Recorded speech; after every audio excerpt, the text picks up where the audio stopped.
Bonjour à toutes, bonjour à tous, bienvenue sur My UXU Experience, la première chaîne YouTube qui ne parle que du basket 3-3. Alors, deuxième partie d'une interview de Vincent Fauché. Bonjour Vincent, Bonjour Rémi, bonjour à tous.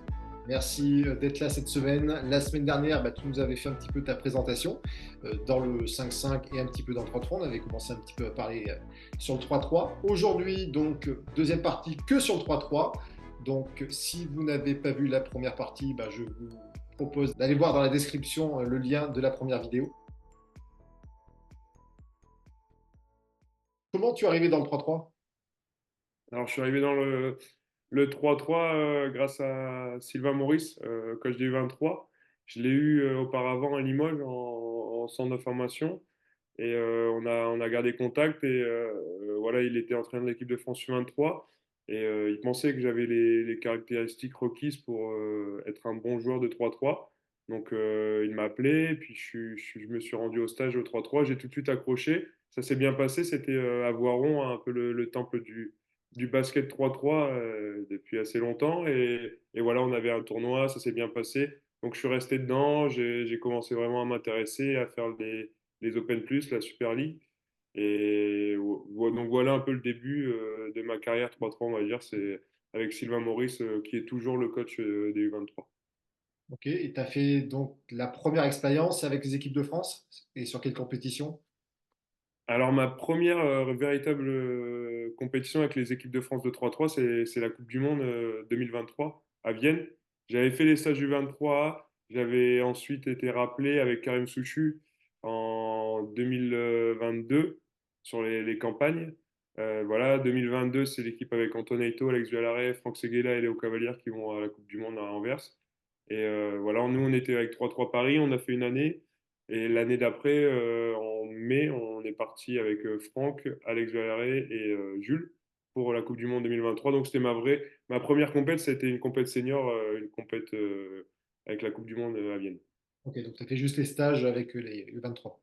C'est ça, ouais. C'est ça, ouais. J'étais au stage et voilà, c'est à la Vienne où j'ai commencé vraiment avec l'équipe de France. Et alors, qu'est-ce que tu as aimé tout de suite dans le 3-3?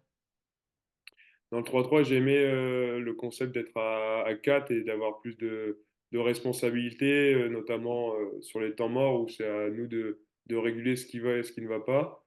J'ai aimé aussi voilà, la liberté qu'on peut avoir, même si c'est dans un, dans des rôles bien définis. Voilà, on travaille beaucoup en amont aussi avec les entraîneurs, bien sûr. Mais quand on est sur le terrain, après, c'est à nous quatre de jouer, d'essayer de faire déjouer l'adversaire. Et voilà, l'aspect aussi, bien sûr, fun et spectaculaire du 3-3 avec des scénarios invraisemblables, des lieux où on peut jouer dehors. Nous, on a eu la chance avec Paris de jouer sur le World Tour dans des lieux incroyables et avec de la musique toujours, bonne ambiance. Et c'est tout ça que j'ai aimé dans le 3-3 et c'est pour ça que j'ai accroché. Et mes premières expériences aux Open Plus avec les copains, c'est sûr que on n'est que 4, c'est pas le 5-5 où tu es 12 ou 10 et il y a du monde et c'est dur de créer vraiment des liens forts avec tout le monde. Là, avec tes copains, tu crées des liens, tu joues des matchs un peu avec des scénarios voilà, rocambolesques et c'est tout ça qui m'a fait aimer la discipline.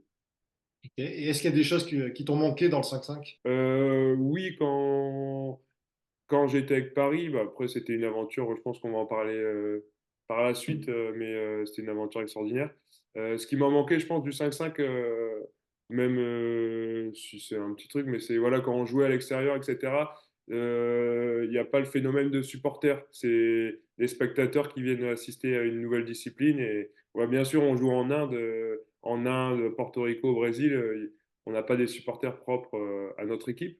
Donc c'est ça un peu ce qui me manquait parce que nous dans le Nord, à Lone Plage particulièrement, c'est un chaudron et j'avais cette habitude d'avoir beaucoup de supporters et c'est aussi super de jouer avec des supporters. Donc c'est ça ce qui m'a manqué le plus, mais voilà. Alors, pour revenir au début du 3-3, là, quand tu as commencé, est-ce qu'il y a des choses que quand tu faisais les deux, donc tu faisais 3-3 et 5-5, que tu as gardé pour développer ton jeu dans le 5-5? Oui, bien sûr, les premiers stages en U23, les premiers tournois m'ont fait prendre conscience que je pouvais être agressif et être bon hein, dans la percussion et d'aller provoquer des fautes, aller au panier, etc.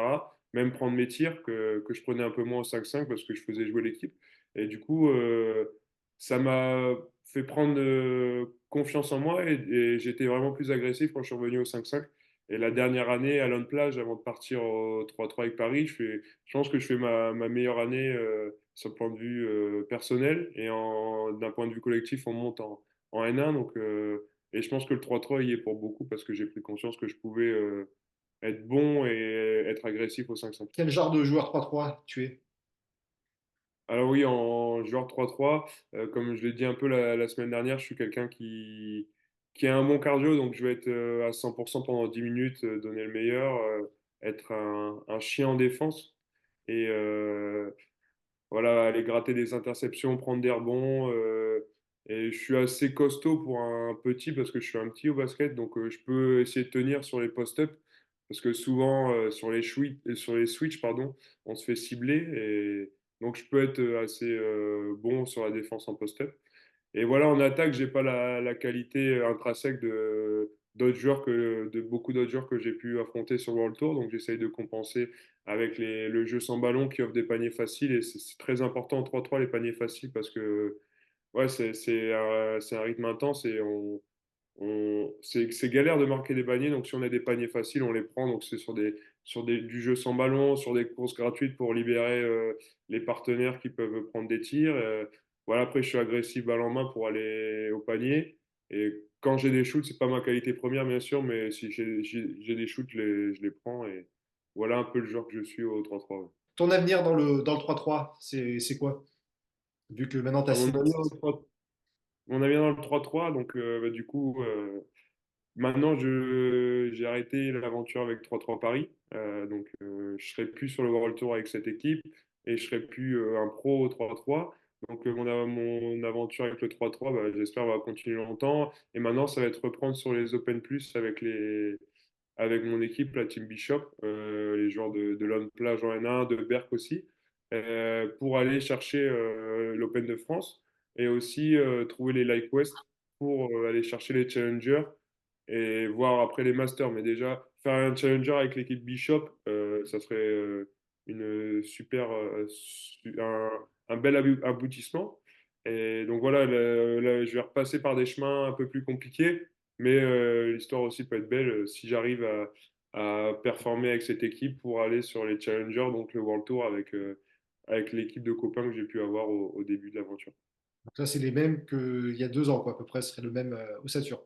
C'est ça, c'est ça. Bah, j'ai Clément Pinte qui nous a aidés sur la Pro League à Lille, qui nous a aidés avec Paris. Donc Clément Pinte qui joue avec moi en N1.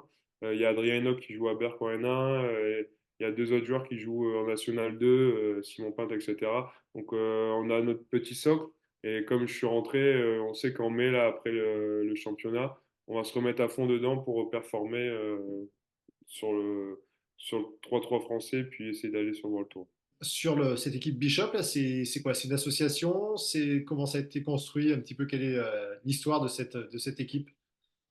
L'histoire de cette équipe, c'est que Bishop, c'est un magasin à Lille de basket. Et voilà, c'est mon beau-frère qui est le propriétaire de ce magasin et qui a joué aussi au basket avant, qui a été champion d'Europe à Zadar là, avec Tony Parker, etc., qui est un foot basket et qui est tombé amoureux du 3-3. Et du coup, nous, avec nos copains, on s'est lancé sur la Super League en 2021. Donc c'est une histoire de copains quoi, qui voulaient jouer ensemble, qui voulaient continuer à jouer ensemble. Et voilà, on a été premier sur la saison régulière. On a perdu en quart de finale à Lille, c'était l'Open de France. Mais on a toujours aimé participer à ces tournois, jouer ensemble, comme à une plus grande échelle, Bordeaux Ballistics, etc. Donc voilà, on a pris le nom de Bishop. On est juste une équipe, on a pris le nom de Bishop parce que on voulait représenter le magasin, notre beau-frère, etc. Et je pense que ça va devenir plus sérieux l'année prochaine parce que je suis motivé, les autres sont motivés pour faire quelque chose de bien dans le 3-3, quoi. Eh ben, merci Vincent de nous avoir partagé ton expérience 3-3. Merci à vous de nous avoir suivis. Je vous dis bah, la semaine prochaine pour la dernière partie de l'interview avec Vincent. Et cette fois-ci, ça sera sur l'équipe de Team Paris. 3-3. N'oubliez pas de vous abonner, de liker et de partager. Merci Vincent et à la semaine prochaine. Merci, au revoir, à la semaine prochaine.